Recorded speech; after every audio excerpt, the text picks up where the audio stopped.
मंदिर में कहे तो करोड़ों रुपए के गहनों की चोरी हो जाती है। इसके बाद दीपक राय नाम का एक व्यक्ति को पुलिस ने गिरफ्तार कर लेती है और उस दीपक राय नाम के व्यक्ति का वीडियो वायरल, जिसमें वो लड़का इस बात को कहता है कि हमने यहाँ चोरी नहीं किया है बल्कि हमें फंसाया जा रहा है। मतलब कि इसके बाद सोशल मीडिया पर हमने देखा और समझा कि एक कैसे बड़ा धारा ऐसा है जो कहता है कि जिसको गिरफ्तार किया गया है और सीसीटीवी फुटेज में जो व्यक्ति दिखाई पड़ रहा है, दोनों में कोई मैच नहीं है। इनमें और इनमें किसी प्रकार का कोई मैच नहीं हो रहा है। और जिस कटर को उपयोग चोरी करने में किया गया था, मतलब कहे तो जो सीसीटीवी फुटेज में दिखता है और पुलिस जब्त करके जिस कटर को दिखाती है, उस दोनों में दिखाया जाता है कि देखिए कैसे अंतर है दोनों में। जिस लड़के को पुलिस गिरफ्तार करके लाती है, उस लड़के के एक और बड़े भाई है जिनका नाम है मोहित राय। उनके बारे में सोशल मीडिया पर कहानी कही जाती है कि वह एक बड़े ट्रांसपोर्ट के बिजनेस में वो इन्वॉल्व रहते हैं और 100 से ज़्यादा वो ट्रकों को संचालित करते हैं। मतलब कि उनके पास कई दर्जन ट्रकें भी है, वह दर्जनों ट्रकों के मालिक है। और यह प्रश्न खड़ा किया जाता है कि आखिरकार ऐसे परिवार से ताल्लुक रखने वाले लड़का यह काम कैसे करेगा, क्यों करेगा। हालांकि दीपक राय पूर्व में कई मंदिरों में चोरी कर चुका भी है, यह बात भी सत्य है। हमने एक जगह पर देखा, ये नेताजी कहते हैं कि भूमिहार किसी मंदिर में जाकर चोरी नहीं कर सकता है और लोकल स्तर पर इन तमाम बातों का प्रभाव इतना ज़्यादा होता है कि हमने सब कुछ सोशल मीडिया पर देखा तो हमें तय किया कि यार इस पर चर्चा किया जाए। मतलब इस सारी कहानी बताएंगे और समझाएंगे जो प्रश्न खड़ा हुआ है और क्यों प्रश्न वाकई में गंभीर है, इसके बारे में ही बताएंगे। लेकिन उससे पहले नमस्कार स्वीकार कीजिएगा। नमस्कार, मैं कुणाल किशोर श्रीवास्तव। अब आइए पूरी खबर पे। सबसे पहले बात समझिएगा, जो प्रश्न लोगों के मन में आता है कि अगर चोर पकड़ा जा चुका है तो या नहीं पकड़ा जा चुका, वह गहना बरामद हो जाना चाहिए। जो करोड़ों रुपये का आभूषण है माँ का, वह मिल जाना चाहिए था।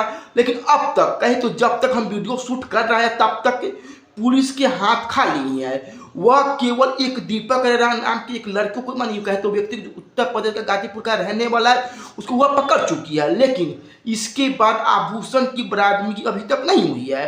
कहने का मतलब है कि जब प्रथम डिस्ट्रिक्ट पुलिस ने दीपक राय को पकड़ने के बाद कहा, जो पहली जानकारी दी गई, कहा गया कि दीपक राय ने खुद स्वीकार कर लिया कि हाँ हमने चोरी किया है और गर्लफ्रेंड से लेकर के न जाने कौन कौन सी वह कहानियां प्रचारित की गई।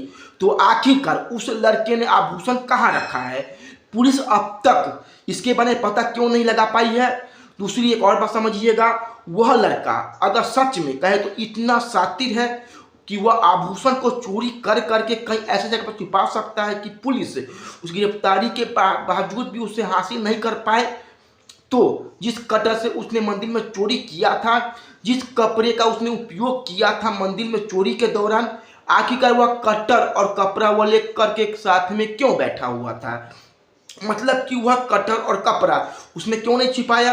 यह तो दो चार प्रश्न है जो सोशल मीडिया पर घूम रहे लगातार। तीसरा एक और प्रश्न समझिएगा जो हमने देखा और समझा, कई सारे लोकल न्यूज पोर्टल और कई सारे अलग अलग सोशल मीडिया पे जो पेज है उनके माध्यम से उठाया जा रहा है कि कटर का जो ग्रिप है, उस ग्रिप को जो पुलिस ने बरामद किया है वह किसी और रंग का और किसी और तरीके का है। मतलब कि जबकि सीसीटीवी फुटेज में जो देखता है उसने उसका ग्रिप काले रंग का दिखाई पड़ता है जो उघरा हुआ है, लेकिन पुलिस जो कटर दिखाती है पीले रंग का, वह कुछ में अंतर होता है। इसको लेकर के सवाल उठता है।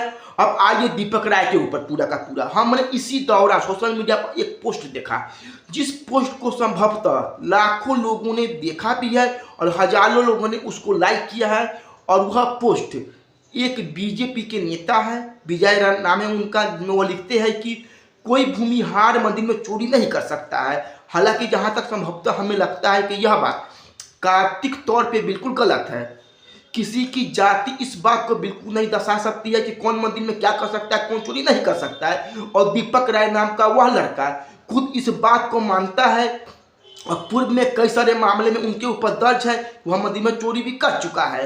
और ऐसे कई सारी कहानियां हैं जो समय आने पर आपको हम बताएंगे और समझाएंगे कि आखिरकार जातियों के नाम पर अगर किसी का हम बचाव करेंगे तो सच में अपराध होता है, उसका भी बचाव करेंगे तो वह कैसे भारी पड़ सकता है।